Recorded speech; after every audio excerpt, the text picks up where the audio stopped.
जहां तक भी आप हैं अपने मोबाइल निकाल के मुझे एहसास कराएं कि आप मुझे कहां तक सुन रहे हैं। ऐसा लग रहा है भारत चांद पे नहीं गया, चांद जालौर में आ गया। आप जहां भी हैं अपनी मोबाइल की लाइट जला लें, आप जहां तक भी हैं, जो ये पता लग जाए कि हमारे लोग कहां कहां तक हैं। सभी लोग अपने मोबाइल की लाइट जलाएंगे जिससे कि ये पता लग जाए कि आज जालौर की धरती में हमसे प्यार करने वाले लोग कहां कहां से आए हैं और कहां कहां हैं।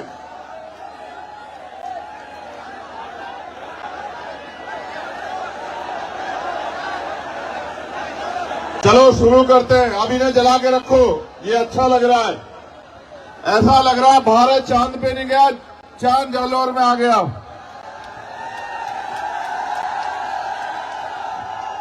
मैंने सभाएं बहुत की हैं पूरे देश में, कश्मीर से लेकर कन्याकुमारी बहुत सभाएं की हैं और कई कई लाख लोगों की सभाएं की हैं। लेकिन आज जो जालौर में प्यार आपने दिया है ऐसा कहीं नहीं मिला। बहुत बहुत धन्यवाद जालौर। और इतना प्यार मत दो कि ऐसा ना हो मेरा मन कर जाए जालौर में ही रहने का। और अगर कहीं मेरा मन कर गया जालौर में रहने का तो गैर बराबरी मानने वाले लोगों के लिए अच्छा नहीं होगा। मेरे प्यारे साथियों, सम्मानित बहनों, बच्चियों, माओ, बुजुर्गों, नौजवानों, मैं समय समय पे भारत की धरती पे जन्मे सभी संतों, गुरुओं, महापुरुषों, वीरांगनाओं को नमन करता हूं। और आज संविधान बचाओ यात्रा जो महामानव तथागत बुद्ध की धरती से शुरू हुई और आज जालौर जो सामंतवाद का गढ़ है, यहां यात्रा पहुंच चुकी है। यहां उपस्थित जन समूह को मेरी तरफ से जय भीम, जय भीम, जय भीम। आपका प्यार, आपकी हिम्मत एक लड़ने की बहुत मजबूत ताकत देती है। और आप ये जानते हैं कि समय समय पे मैं जालौर, जोधपुर, उदयपुर, पाली आता रहता हूं। लेकिन इस बार जो आने का मुख्य कारण है वो आप लोगों को तैयार करने के लिए है कि आप लोग तैयारी कर लो। और जिस दिन आप मन बना लोगे, तैयारी कर लोगे, मैं जिम्मेदारी के साथ कहता हूं, आपकी एक तैयारी आपके हर एक घर में चंद्रशेखर आजाद पैदा कर देगी। मेरी बात को याद रखना। भारत 15 अगस्त 1947 को आजाद हुआ, लेकिन इस देश के शोषितों को, वंचितों को, कमजोरों को, किसानों को, महिलाओं को अगर असल आजादी मिली तो वो मिली 26 जनवरी 1950 को, जब डॉक्टर बाबा साहब अम्बेडकर के द्वारा लिखा संविधान इस देश में लागू हुआ और भारत के हर एक नागरिक को समता, समानता, बंधुत्व, भाईचारे के साथ रहने का अवसर मिला। लेकिन एक बड़ी ताकत जो आपको मिली संविधान के जरिए, वो थी देश के हर एक बालिग व्यक्ति को वोट। देश आजाद हुआ, वोट की शक्ति से राजनीति में बराबरी आई। लेकिन क्योंकि देश में जाति के नाम पे, धर्म के नाम पे, सामाजिक स्तर पे आर्थिक स्तर पे जो गैर बराबरी थी, उस समय की सरकारों ने उस गैर बराबरी को खत्म करने के लिए कोई अच्छा कदम नहीं उठाया। धीरे धीरे अमीर अमीर होता गया, गरीब गरीब होता गया, और आज ऐसा समय आ गया है कि देश की 90% पूंजी 10% लोगों के हाथ में है, और देश के 90% लोग 10% साधनों से अपने जीवन को जी रहे हैं। अभी अभी बिहार में जातिगत जनगणना के आंकड़े सार्वजनिक हुए। वो आंकड़े कहते हैं कि भारत में जो बिहार है, जिसकी अभी अभी जनगणना हुई, वहां 90% आबादी दलित, पिछड़े, आदिवासी और अल्पसंख्यक समुदाय की है। अगर राजस्थान में भी आप लोग जातिगत जनगणना करवा दो, तो यहां भी आपको पता लगेगा कि यहां भी 90% आबादी दलित, आदिवासी, पिछड़े और अल्पसंख्यक समाज की होगी। अब सवाल यह है कि जिनकी आबादी 90% है, उनके हिस्से में क्या है। और इस सवाल को अगर धरातल पे देखो तो ये महसूस होगा कि न उनको उद्योग है, न उनके पास रोजगार है, न उनके पास पर्याप्त नौकरियां हैं, न उनके पास जमीन है, और न ही उनके पास और किसी तरह का साधन है कि वो स्वाभिमान सम्मान का जीवन जी पाए।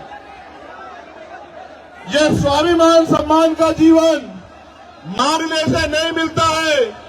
अगर स्वाभिमान सम्मान का जीवन चाहिए, इसकी कीमत चुकानी पड़ती है। मर तो राजस्थान में हम लोग लंबे समय से रहे हैं। आपको इंद्र मेघवाल याद होगा, आपको जितेंद्र मेघवाल याद होगा, आपको कार्तिक भील याद होगा, आपको ओम प्रकाश रेगर याद होगा, आपको नासिर जुनैद याद होंगे, आपको असगर याद होगा। इतने जुल्म, इतना अन्याय और न्याय मांगने पर लाठियां, झूठे मुकदमे, डर और तमाम तरह से जिस तरह भी से भी पीड़ित को डराया जाए, धमकाया जाए, पंचायत करा के, हल्ला मचा के, मैं लंबे समय से राजस्थान में देख रहा हूं। लेकिन मेरे साथियों, इसके लिए जिम्मेदार वो लोग नहीं है, इसके लिए जिम्मेदार है हम लोग, क्योंकि 90% आबादी होने के बावजूद भी और लोकतंत्र के आने के बावजूद भी राजस्थान में हमारी राजनीतिक हैसियत नहीं है। अगर राजस्थान में हम लोग अपनी राजनीतिक हैसियत बना लें, तो ना तो हमें अच्छी पढ़ाई के लिए किसी के आगे हाथ फैलाना पड़ेगा, ना रोजगार के लिए किसी के आगे हाथ फैलाना पड़ेगा, ना अपने बच्चों के लिए बड़े बड़े हॉस्टल बनाने के लिए हाथ फैलाना पड़ेगा, ना हॉस्टल में सुविधा देने के लिए हाथ फैलाना पड़ेगा, ना बहन बेटियों की शादी करने के लिए अपनी जमीन गिरवी रखनी पड़ेगी या उधार लेना पड़ेगा, ना ही बीमार होने पे इलाज के लिए हमें किसी की तरफ बेबस लाचार निगाहों से देखना पड़ेगा। अगर आप अपनी वोट को जिम्मेदारी से ये तय करके कि अब आप गुलामी नहीं सहना चाहते, अब सामंतवाद की जड़ें काट के समता, समानता, बंधुत्व, भाईचारे पर स्थापित राज आप लोग लाना चाहते हो, तो मैं पूरी जिम्मेदारी से बात कहता हूं कि इस धरती पे जो आने वाला समय है वो सुनहरा होगा, सुनहरा मेरा वादा है आप लोगों से। इसलिए मैं आपसे अपील करने के लिए आया हूं, अगर आप चाहते हो कि फिर किसी जितेंद्र के साथ, इंद्र के साथ, कार्तिक भील के साथ, ओम प्रकाश रेगर के साथ अन्याय ना हो, तो आप अपने पैरों पे खड़े होने के लिए तैयार हो जाओ। जिस तरह से आज हजारों हजारों की संख्या में मैं हजार नहीं कहूंगा, यहाँ की ताकत देख के लग रहा है कि लाखों की संख्या में जिस तरह आप यहाँ आए हैं, अगर आप अपनी वोट को संगठित होकर आजाद समाज पार्टी को दो, तो मैं गारंटी से कहता हूं कि किसी सामंतवादी में इतनी हिम्मत नहीं बचेगी कि वो हमारी बहन बेटियों की तरफ आंख उठा के देख ले, वो हमारे बच्चों की तरफ आंख उठा के देख ले। ये कोई मुश्किल काम नहीं है मेरे लोगों, ये बहुत आसान काम है। आसान इसलिए है कि पहले जब राजतंत्र था तो तलवारें चलती थी, भाले चलते थे, हाथी घोड़ों पे युद्ध होता था। आज लोकतंत्र में सिर्फ ईवीएम का बटन दबाना है। अगर आप अपने अंगूठे को तैयार कर दो और अपने साथियों को भी कह दो कि अंगूठा मजबूत कर लो। पहले सामंतवादी ये अंगूठा आपकी जमीन लूटने के लिए लगवाया करते थे, आज ये अंगूठा आपकी तकदीर बदलने के लिए लगेगा। अगर आपने फैसला लिया तो मैं जिम्मेदारी से कहता हूं कि आने वाला कल आपका होगा, आने वाला समय कमजोरों का होगा, किसानों का होगा, महिलाओं का होगा, नौजवानों का होगा। इसलिए मैं आपसे अपील करता हूं, एक समस्या भी मेरे सामने रखी गई है। मुझे बताया गया है कि इस क्षेत्र में पानी की बड़ी कमी है। मैं मीडिया के साथियों से कहूंगा कि मेरी बाकी खबर चलाना या न चलाना, लेकिन मेरी इस बात को जरूर उठाना, क्योंकि ये जन समस्या है और यहाँ के लोग, हर जाति धर्म के लोग इस समस्या से पीड़ित हैं कि सन 1966 में राजस्थान में गुजरात के समझौते से माही बेसिन पर कडाना बांध निर्माण का समझौता हुआ था, जिसमें शर्त रखी गई थी कि सिरोही, जालोर, बाड़मेर के किसानों को खेती के लिए और पीने के लिए 127 टीएमसी पानी दिया जाएगा। कालांतर में बांध का निर्माण हुआ और 132 गांव बांसवाड़ा के डूब गए। 45 किलोमीटर का एरिया राजस्थान का बांध क्षेत्र में चला गया। 2002 में नरेंद्र मोदी ने सुजलाम सुफलाम की कच्ची नहरें 320 किलोमीटर की बना दी और अब पानी नहीं दे रहे, जो हक का पानी मिलता था, जिसका वादा हुआ था 127 टीएमसी पानी का। स्थानीय किसान संगठन ने जब 121 आरटीआई लगाकर उच्च न्यायालय गया तो पता चला 17 जवाई बांध पाली जितना पानी हर वर्ष बरसात में खंबात की खाड़ी के समुद्र में बहकर जा रहा है, लेकिन राजस्थान के पश्चिमी जिले को नहीं दिया जा रहा है। और यहाँ के जो केंद्र के जल शक्ति मंत्री हैं भैरव सिंह शिखावत, वो उसमें रंगा डाल रहे हैं। मैं आपसे वादा करके कहता हूं, अगर आपने इस क्षेत्र से, इन जिलों से आजाद समाज पार्टी को ताकत देने का काम किया, मेरा वचन है आपको कि ये जो पानी की समस्या है इसको हम लोग खत्म करके दिखाएंगे। और जो भी इसके बीच में आएगा, जो भी इसके बीच में आएगा, चाहे वो मंत्री जी हो केंद्र के या राजस्थान सरकार के, उनको हम विधानसभा लोकसभा में जाने लायक नहीं छोड़ेंगे। ये बात याद रखना आप लोग। मेरे साथियों, आपका जो गुस्सा मैंने देखा, लेकिन मेरी इस बात पे गौर करो। आपकी सारी समस्याएं एक कागज पे लिख के और लिफाफा पैक करके आप मुझे दे दो और अपनी वोट की ताकत से आजाद समाज पार्टी को ताकतवर बना दो। मैं आपको लिख के देता हूं, कि भारत के लोकतंत्र में वो शक्ति है, आपकी सारी समस्याएं अगर 6 महीने में हल न करा दी तो मैं राजनीति से त्याग कर दूंगा। मेरी इस बात पे गौर करो। बाबा साहब अम्बेडकर ने कहा कि राजनीतिक सत्ता वो चाबी है जो आपके सारे ताले खोल सकती है, आपकी सारी समस्याओं का हल कर सकती है। और मान्यवर काशीराम साहब ने कहा, जिसका दल नहीं होता उसके पास बल नहीं होता, और जिसके पास बल नहीं होता उसकी समस्याओं का हल नहीं होता। अगर आप अपनी समस्याओं का हल चाहते हो, सीना तान के इस क्षेत्र में जीना चाहते हो, रोजगार चाहते हो, जमीन चाहते हो, स्वाभिमान सम्मान का जीवन चाहते हो, जुल्म जातीय अत्याचार से मुक्ति चाहते हो, तो दोनों हाथ उठा के ऐसे मेरे साथ संकल्प करो कि इस बार हम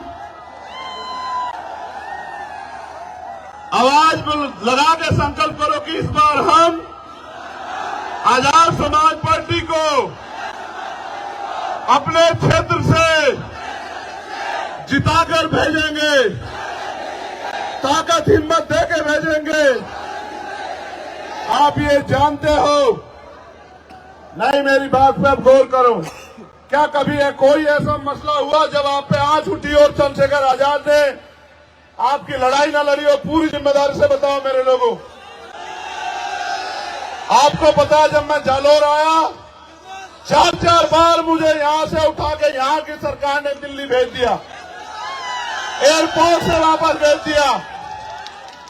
3 बार गाड़ी से लेके गए, एक बार लेके गए, मैंने उनको वहीं छोड़ा, पुलिस के लोगों से फ्लाइट से बैठा, फिर वापस आ गया। यहां के अधिकारियों ने मुझसे माथा पीट के कहा कि यहां के नेता जिनको ये वोट देते हैं वो उनकी तरफ देखना भी नहीं चाहते, आप किस मिट्टी के बने हो। मैंने उनसे एक बात कही, गौर करना, कि उनका उनसे राजनीति का रिश्ता है, मेरा इन लोगों से खून का रिश्ता है। खून कहीं रहता हो और खून कहीं से भी बहे, खून को खून की आती है। जब तक मैं इस क्षेत्र में, क्योंकि देश तो आजाद लगभग हो गया है, इस क्षेत्र में भी सामंतवादी सोच के लोग सुधरने का काम नहीं कर रहे। आपकी वोट की शक्ति जहां हमें ताकतवर करेगी वहां उनको कमजोर भी करेगी, और जब वो लोग कमजोर होंगे तभी उनको समझ आएगा कि किसी कमजोर को सताया नहीं करते। पुनः मैं एक बार आपसे कहूंगा, अपने मोबाइल निकालें, जहां तक भी आप हैं अपने मोबाइल निकाल के मुझे एहसास कराएं कि आप मुझे कहां तक सुन रहे हैं।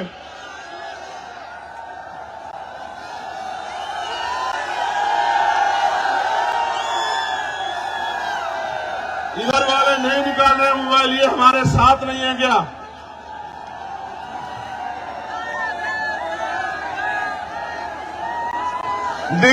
ये बीच में कुछ ऐसा लग रहा है कि बीच में लाइट है नहीं, ऐसा क्या है? मैं आज के कार्यक्रम के लिए, सबसे मजबूत कार्यक्रम के लिए, जालोर की भीम आर्मी, आजाद समाज पार्टी की पूरी टीम को, एक एक कार्यकर्ताओं को बधाई देता हूं। और मुझे विश्वास है कि ये जो रोशनी आज यहाँ जालोर से चली है, इसकी खबर कुछ ही घंटों में जयपुर में बैठे मुख्यमंत्री में भी जाएगी, और उसके कुछ ही देर बाद दिल्ली में बैठे प्राइम मिनिस्टर में भी जाएगी। मैं ये वादा नहीं करना चाहता था, लेकिन कह रहा हूं, एक लाइट वहां जल रही है, देखो ऊंचाई पे, वो देखो वहां।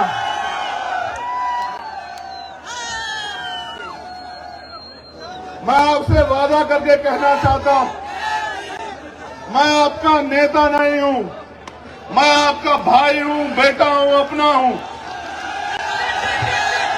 मेरा आपसे चुनावी रिश्ता नहीं है।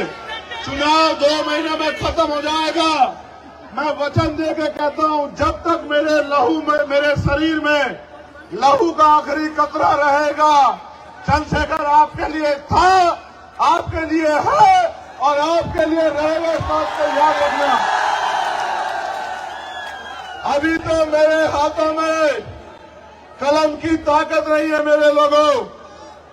जिस दिन कलम की ताकत मेरे हाथ में होगी, उस दिन देखना आपकी तरफ उठने वाली हर एक को, हर आंख को आपके सम्मान में झुकना पड़ेगा। मेरा वादा है आप लोगों से।